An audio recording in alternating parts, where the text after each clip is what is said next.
আসসালামু আলাইকুম প্রিয় দর্শক, আপনাদের সকলের প্রতি কৃতজ্ঞতা জানিয়ে আমার আজকের আলোচনা শুরু করছি। আজকে ছোট একটা বিষয় নিয়ে অল্প কথা বলবো। আজকে শরীরটা এমনিতেও অতটা শক্তি পাচ্ছি না।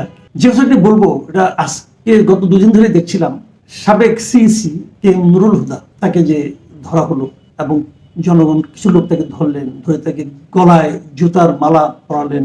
একজন দেখলাম বেশ উল্লাসের সঙ্গে গালে জুতো দিয়ে বাড়িও দিলেন, পাশে পুলিশও ছিল। তারপর তাকে নিয়ে আসা। স্বরাষ্ট্র উপদেষ্টা বললেন মব জাস্টিস ঠিক না, সরকার প্রধানের সরকারের পক্ষ থেকে বিবৃতি এলো মব ভায়োলেন্স বরদাস্ত করা হবে না, কিন্তু ওনাকে ধরা হলো। এখানে না কয়েকটা জিনিস আমার খুব মনে পড়ে, আপনাদের মনে আছে কিনা জানি না।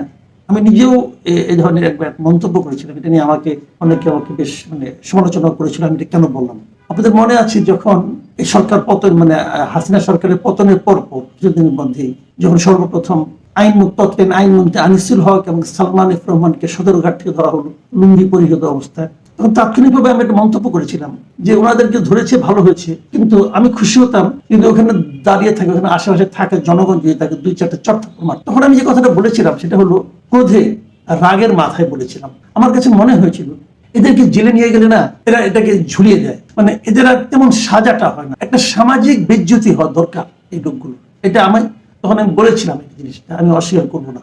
এবং আমি এটা বলে কখন মানুষ সেটাও বলি, যখন নাকি আইনের উপর বিচার ব্যবস্থার উপর মানুষের আস্থা কমে যায়, তখন মানুষ এটাই ভাবে যে নগদ কিছু দেওয়াটা ধর যা দিয়ে নটুকি লাভ।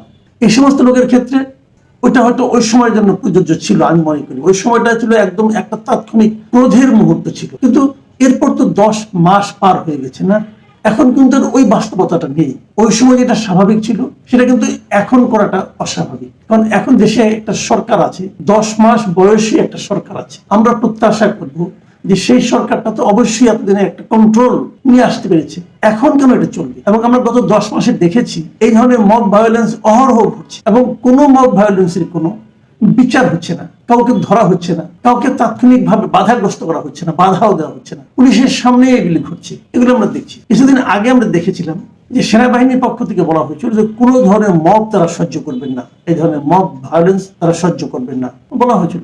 এবং এবারে যে ঘটনাটা ঘটলো, আমরা দেখলাম যে একটা ভদ্রলোক দাঁড়িয়েওয়ালা এক ভদ্রলোক তাকে যেভাবে গলার মধ্যে জুতো দিয়ে বাড়ি দিলেন, দৃশ্যটা দেখতে আমার ভালো লাগেনি। কিন্তু আমি এবার দেখেছি এই দৃশ্যটা দেখে অনেককে আমি পত্রিকাতে, যে পত্রিকায় নিউজটা উঠেছে সেই পত্রিকার নিচে দিয়ে কমেন্ট, সেখানে আমি অনেকে দেখেছি, অনেকে আবার উল্লসিত হয়েছেন যে ওর জন্য এটা প্রাপ্য ছিল। প্রাপ্য কার জন্য কি ছিল সেটা তো অবশ্যই আপনি বলতে পারেন, কিন্তু সেই প্রাপ্য আপনি কিন্তু তাকে চুকিয়ে দেওয়ার ক্ষমতা রাখি না। সেটা দিবে রাষ্ট্র, সেটা দিবে বিচার ব্যবস্থা। এই জায়গাটাতে কিন্তু আমাদের পার্থক্যটা বুঝতে হবে। শাস্তি হতে পারে, আপনি তার জন্য চূড়ান্ত শাস্তি প্রার্থনা করতে পারেন, চূড়ান্ত শাস্তির জন্য সব কাজ করতে পারেন, কিন্তু আপনি শাস্তিটা দিতে পারেন না, এটাই হলো নিয়ম। এবং আমার কাছে যে জিনিসটা খুব খারাপ লেগেছে সেটা হলো যখন তার গালে জুতো মারা হচ্ছে, গলায় জুতার মালা পরানো হচ্ছে, তখন কিন্তু সেখানে পুলিশ ছিল এবং পুলিশ সেই লোকটাকে ফেরানোর কোনো বিন্দুমাত্র চেষ্টা করেনি। এই জায়গাটাতে আমার আপত্তি। তাহলে পুলিশের কাজটা কি? পুলিশের তো এটা কাজ, পুলিশ তাকে ফেরাবে। স্বরাষ্ট্র উপদেষ্টা দেখলাম উনি বলেছেন যে মব জাস্টিস করা চলবে না। স্বরাষ্ট্র উপদেষ্টা যদি মব জাস্টিস শব্দটা বলেন, মবের মধ্যে জাস্টিস কেমন করে হয়? মব লিঞ্চিং হতে পারে, মব ভায়োলেন্স হতে পারে, এখানে জাস্টিসটা কোথায়? আমাদের স্বরাষ্ট্র উপদেষ্টা উনি বুঝে বলুন, না বুঝে বলবেন আমি কি করে বলবো, উনি তো জ্ঞানী লোক, সর্বোচ্চ পদে ছিলেন, উনি কি করে মব জাস্টিস বলেন আমি বুঝতে পারলাম না। যা হোক, উনি বলেছেন নাকি বিচার হবে। যে পুলিশটা ওখানে দাঁড়িয়েছিল তার কোনো বিচার হয়েছে কিনা আমি এখন জানি না। বলা হয়েছে দায়ী ব্যক্তিদেরকে গ্রেপ্তার করা হবে। আমি যতদূর শুনেছি একজনকে গ্রেপ্তার করা হয়েছে এবং সেটাও কিন্তু যে আর্মি গ্রেপ্তার করেছে, সেনাবাহিনী থেকে গ্রেপ্তার করে নিয়ে এসেছে। ওই জায়গাটা বরং সেনাবাহিনী অগ্রসর হয়ে আছে এবং তারা বলেছে এই ধরনের মব লিঞ্চিং তারা বরদাস্ত করবে না। এটুকু একটা পজিটিভ দিক। কিন্তু যে পয়েন্টটা আমি আলোচনা করতে চাচ্ছি, এগুলো তো একটা ঘটনা, এটা বেশ দুদিন আগের ঘটনা। যে জায়গাটা নিয়ে আজকে আমি আলোচনা করতে চাই সেটা হলো যে এই যে এত কিছু হলো কে এম নুরুল হুদার ক্ষেত্রে, ওনাকে আদালতে নেওয়া হলো, এরপরেও ওনার মধ্যে কি সে আত্ম অনুশোচনাটা দেখা গেল? ভেবে দেখুন, উনি আদালতে যে কি বললেন, আদালত যখন ওনাকে জিজ্ঞাসা করা হলো যে আপনি যে শপথ নিয়েছিলেন, যে আপনি একটা দায়িত্ব পেয়েছেন, একটা সাংবিধানিক দায়িত্ব, আপনি শপথ নেওয়ার পর সেই শপথটাকে আপনি যথাযথভাবে পালন করতে পেরেছিলেন, আপনি কি শপথ ভঙ্গ করেন নাই?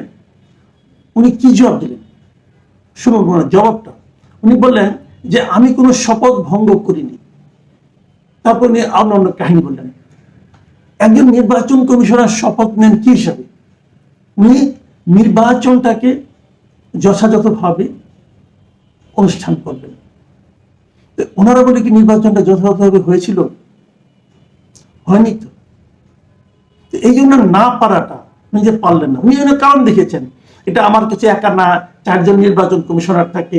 তো উনি যখন 4 জন নির্বাচন কমিশনারের কথা বলেন, তখন এই কে এম নুরুল হুদা সাহেবের সঙ্গে তো আরেকজন নির্বাচন কমিশনার ছিলেন, যিনি মানে প্রতিনিয়ত বলে গেছেন যে এটা ঠিক হচ্ছে না, এটা ঠিক হচ্ছে না। তাকে বরং উনি ধমকাতেন। ওনার সিনিয়র ছিলেন, কিন্তু নুরুল হুদা সাহেবের চেয়ে উনি সিনিয়র ছিলেন, তাকে উনি ধমকাতেন। বিএনপি বন্ধু বলে তাকে এক ধরনের ট্যাগ লাগানো হতো, হতো নাকি? তো উনি 4 জন নির্বাচন কমিশনারের কথা বললেন। তারপরে 17 কর্মকর্তা এই নির্বাচন কমিশনের তত্ত্বাবধানে কিভাবে কাজ করে তাদের কথা বললেন। এই অনেক কাহিনী বললেন যে এরা সবাই মিলে যদি করে আমি একা কি করব। এই যে অজুহাত দেওয়ার যে একটা প্রবণতা, এই প্রবণতা দিয়ে কি উনি শপথ ভঙ্গ না করার কথাটা প্রমাণ করতে পারেন? উনি তো এতদিনে তো আত্মপ্রবৃত্তি হওয়া উচিত ছিল যে ওনার আমলে এমন একটা নির্বাচন হয়েছে যে নির্বাচনে বাংলাদেশের ইতিহাসে কখনো হয়নি। সেটা হলো আগের রাতেই ভোট হয়ে গেছে, যেটা নিয়ে লোককে মুখে মুখে বলে নিশিরাতের ভোট। এমন ভয়ঙ্কর নির্বাচন কিন্তু বাংলাদেশে না, পৃথিবীর কোথাও হয়নি। জাপানের এক সময় রাষ্ট্রদূত বলেছিল না, যে যখন শুনেছেন যে এখানে আগের রাত্রে ভোট হয়ে যায়, উনি বলেছিলেন, তাই না? তো তারপরেও কিন্তু উনি সেটা স্বীকার করলেন না। আমি খালি এই জায়গাটাতে আমি অবাক হয়েছি যে ওনার বয়স হয়ে গেছে, ওনার কিন্তু বলেছেন ওনার বয়স 77, কিন্তু ওনার বয়স হয়ে গেছে। এই বয়সে এসে তো মানুষের মধ্যে একটু আত্মগ্লানি কাজ করা উচিত।